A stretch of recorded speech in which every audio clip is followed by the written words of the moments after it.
Hello, dans cette vidéo, je vais vous montrer comment faire une fiche de poste pour pouvoir faire vos premiers recrutements.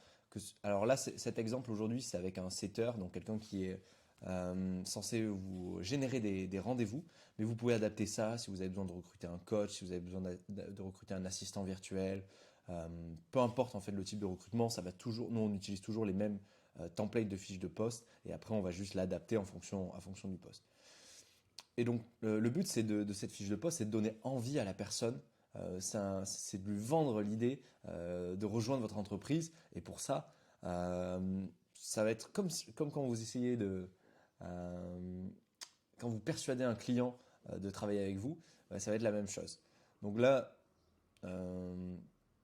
là nous, ce qu'on va chercher à dire dans ce premier passage, c'est vraiment, ok, tu as envie de développer des compétences dans la vente, on va chercher quelqu'un qui a envie de progresser, on va chercher quelqu'un qui a envie, euh, qui peut commencer rapidement. Donc on va le dire ici, tu es disponible rapidement, tu es capable d'organiser, ça c'est important, des rendez-vous avec des clients, parce que ça va être une personne qui va devoir générer des rendez-vous. Euh, et ensuite, on précise que c'est une offre de prestataire de service.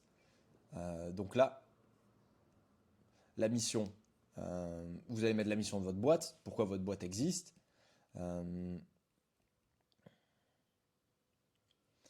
Vous allez raconter pourquoi, un peu l'histoire en quelques lignes de votre boîte. Bon, le but, c'est pas de faire un roman, mais c'est d'expliquer le pourquoi en fait. Pourquoi c'est important pour vous d'atteindre votre mission. Pourquoi c'est important pour vous de recruter cette personne. À quoi elle va contribuer qui est plus grand que juste le poste qu'elle va faire.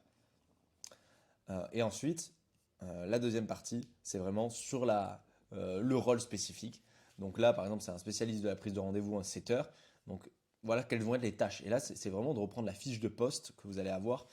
C'est quoi les tâches principales que la personne vous attendez qu'elle fasse. Donc ça va être prioriser des rendez-vous, envoyer des messages de prospection, ça va être remplir le CRM, ça va être respecter les scripts, faire des recommandations, prendre des initiatives. Voilà. Après, ensuite, le niveau d'expérience requis, bon, bah là, là, on cherche un profil plutôt junior. Donc, en fonction de si vous cherchez un profil junior ou senior, vous allez préciser plus ou moins d'expérience. Là, pour quelqu'un qui prend de la prise de rendez-vous, on peut prendre quelqu'un de junior qu'on va former. Ensuite, préciser que c'est travail à distance.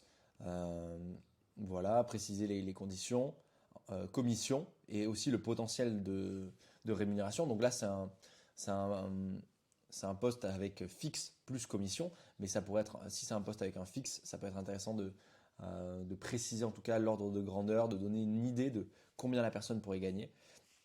Euh, Ensuite, les horaires.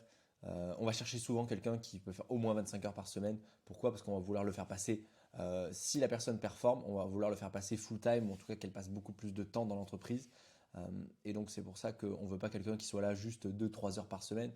Euh, En général, c'est à part pour des postes très spécifiques, la plupart des gens, vous allez vouloir des gens qui sont engagés dans votre entreprise parce que le temps que vous allez passer à les former, à les coacher, si vous mettez 100% de vos efforts avec eux pour les faire avancer, mais que eux, vous êtes juste un client parmi tant d'autres, ils prennent que 10% de leur temps avec vous et de leur énergie, ça va être dur de les faire performer. Donc on va chercher plutôt des gens engagés et ensuite ben, les avantages, quels sont les bénéfices, pourquoi ils devraient travailler avec vous plutôt qu'avec quelqu'un d'autre en fait. Et donc voilà, accès à des formations, ils ont des horaires flexibles, ils ont un travail à distance. Ça, c'est des choses qui sont sexy, qui vont plaire à la personne. Si vous avez des bureaux aussi, si vous faites vous organisez des événements en présentiel. Aussi, préciser pourquoi, pour quel type de personne ce n'est pas fait pour. Qu'est-ce qui est rédhibitoire? Là, en l'occurrence, si on veut un setter qui va faire de la prospection. Donc, si la personne n'est pas capable d'envoyer une centaine de messages par jour, appel, SMS, qui est vraiment très proactif, c'est même pas la peine. En fait, si la personne n'allait pas, pour elle, c'est pas un plaisir de contacter des dizaines de personnes, d'avoir des centaines de conversations, c'est même pas la peine. C'est le critère qui est essentiel pour qu'elle puisse s'épanouir et performer dans ce rôle.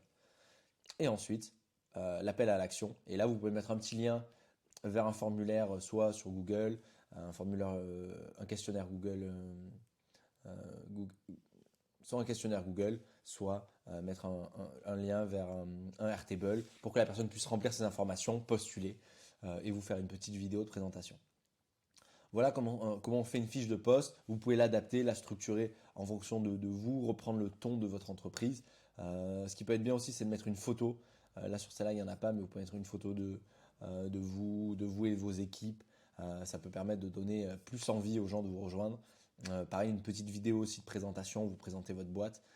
Ça peut toujours donner plus envie. Mais là, vous avez une fiche de poste en tout cas qui est minimaliste et qui va permettre déjà d'avoir, avec une fiche de poste comme ça, d'avoir des centaines de candidatures si vous publiez au bon endroit.